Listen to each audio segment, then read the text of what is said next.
aking mga nagtuturo rin noon dahil I want to learn more about the Word of God. Because asking question is that you are learning. Marami kang malalaman. So, tanong kayo? Pero kung wala pa ngayon, i-prepare nyo ang mga tanong nyo at tatanungin nyo kahit anong oras, pwede nyo akong interrupt. Amen? Hallelujah. John 18. Buksan natin ating mga Biblia sa John 18, verse 18. 37 I should say. 18:37, John.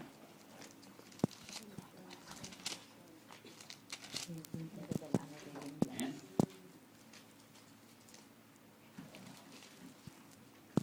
Basa sa Tagalog.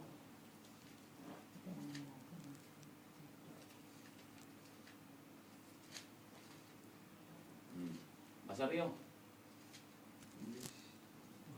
1837. Kung gayon, isa kang hari, sabi ni Pilato.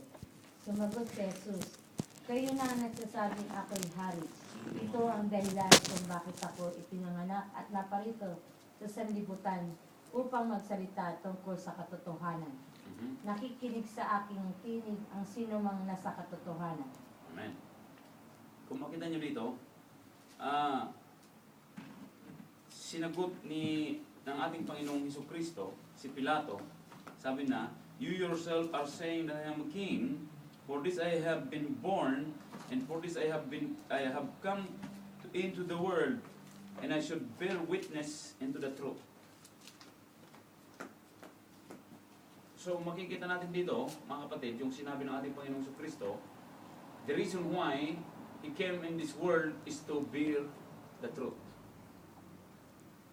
Sa Tagalog yun, para ipahayag niya ang katotohanan.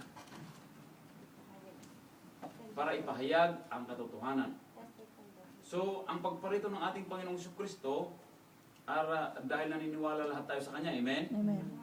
Ang ipinadala niya sa atin, yung sinalita niya sa atin, lahat-lahat, nung nandito siya sa lupa, na siyang naisulat ngayon dito sa aklat, ating binabasa, ang Biblia, I should say, ay puro pawang mga katotohanan. So, walang sinungaling dito. Lahat ng mga sinabi ng ating lahat ng mga sinabi ng ating Panginoong Diyos. Hallelujah. Sa pamamagitan ng ating Panginoong Jesucristo. So, kung ganon, ang katotohanan dito, na makikita natin dito, ay walang iba, kundi ang pagparito ng ating Panginoong Jesucristo para iligtas niya ang sanlibutan. Amen. Amen? So, walang naligtas sa atin, basic teaching ng mga kapatid ito, walang naligtas sa atin kundi ang ating, hindi sa pamamagitan ng ating Panginoong Jesucristo. Alam natin lahat yan. Hindi sa pamamagitan ng religion ito. The religion can never save you, or yung mga grupo na yan, hindi kanila ililigtas. Pero ang mga grupong ito ay matutulungan kanila kung katotohanan ang kanilang ituturo. Dahil ang pagparito ng ating Panginoong Jesucristo ay para ituro sa atin at saksihan niya ang katotohanan. Ang katotohanan na nakita niya doon sa kalangitan. Ang katotohanan na sinabi ng kanyang Amang Diyos. Amen? Amen.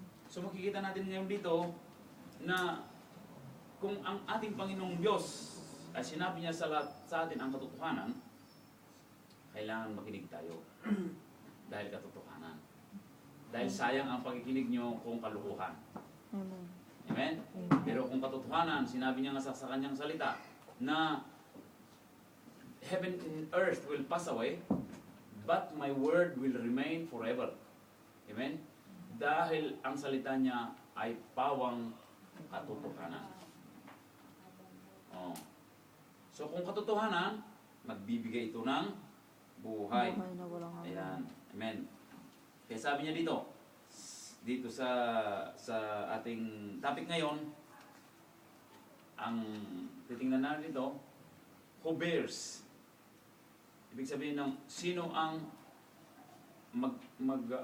sa Tagalog nun, yung who bears.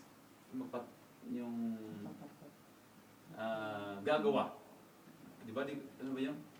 Who bears my Commandments, yung For gano'n. example, tingnan mo yung, basahin mo muna yung ano sa Tagalog yan. Sa 37. 37. Kung gayon isa kang hari, sabi ni Pilato, Mhm. sumagot si Jesus, kayo na ang nagsasabing ako'y hari, ito ang dahilan kung bakit ako'y pinanganak, Mhm. at naparito sa sanlibutan upang magsalita tungkol sa katotohanan. Mhm. Nakikinig sa akin, Upang, parang yung magsalita. Magsalita ng, magpahayag, yun, magpahayag ng katotohanan. katotohanan. Yung bear na yun, who bears the truth.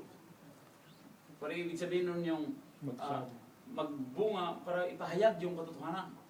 Mhm. To tell the truth. Yes. To tell. To bear kasi is yung pawang sabihin mo for example. Bawang katotohanan. To bear is parang bunga. Bunga ng katotohanan ang pagparito niya. Amen? Oo. Mm. So, ang ano ngayon dito, ang topic natin, sino? Sino ang magpapahayag ng katotohanan? Oh, sino ngayon ang magbubunga? Who bears the truth? Ito ang ating topic.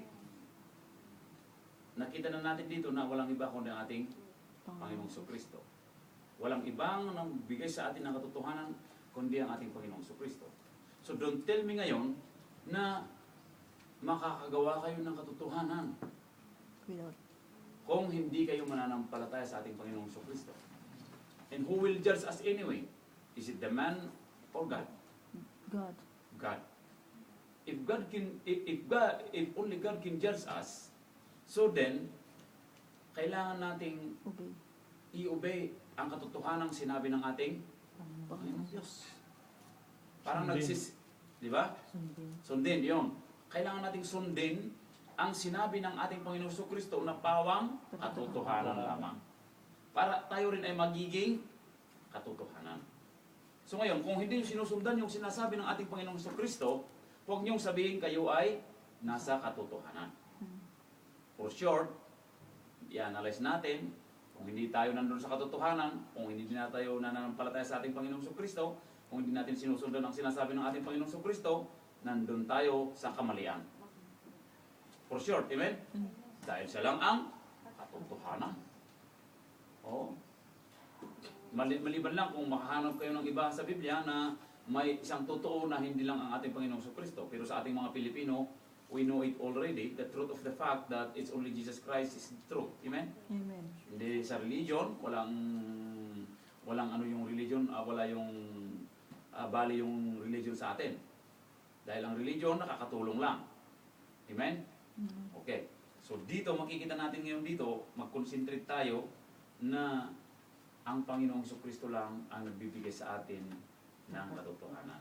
Kaya, kung mayroon kayong doubts, hindi nyo maintindihan, buklatin nyo ang mga salitang Panginoong Diyos at alamin nyo dito ang pawang mga katotohanan. Amen? So kung magdesisyon kayo, ibase nyo ngayon sa salita ng Panginoong Diyos. Lalong-lalo na sa pananampalataya natin. Na hindi yung ituro ka lang dyan, ituro ka dyan, naniwala ka na. Sigurado ka ba na totoo yung sinabi nila?